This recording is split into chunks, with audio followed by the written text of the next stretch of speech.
to go back to COP, part of the debate is going to be about the richer part of the world paying the poorer part of the world to help them deal with carbon costs. And some people even call it reparations. Essentially, wealthy countries ought to be giving money to countries that are finding the impact of climate change very profound and difficult. Would a Labour government pay reparations to developing countries for climate change? I don't see it as about reparations. And actually, when you talk to lots of campaigners, they don't either. This is about the issue of so-called loss and damage.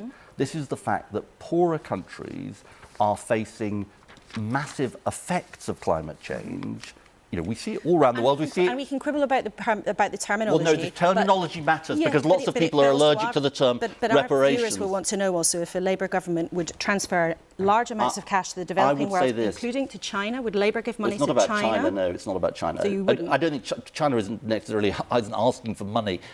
Look, this is about poorer countries that are on the front line of the climate crisis. Pakistan had these disastrous floods recently, 30% of the country underwater. So this is about global solidarity. I mean, yes, we have some historical responsibility, but this is about global solidarity, and it's absolutely part of our aid commitment. You know, we don't think the government was right to cut the 0.7 aid commitment. But so you would, just to be clear, and I'm not saying it's right or wrong, but to be clear, a Labour government it's about supporting poorer countries, completely right. And let me just say, it's morally right, Laura, but it's also in our self-interest too.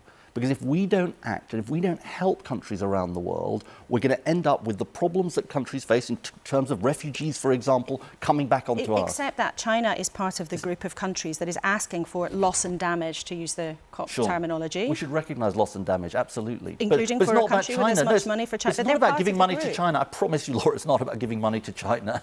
That's not what this is about. This is about countries like the Maldives, like Pakistan and others. And we have aid commitments. Now, unfortunately, the government has resiled from many of our aid commitments, but it is absolutely about recognising our moral responsibility.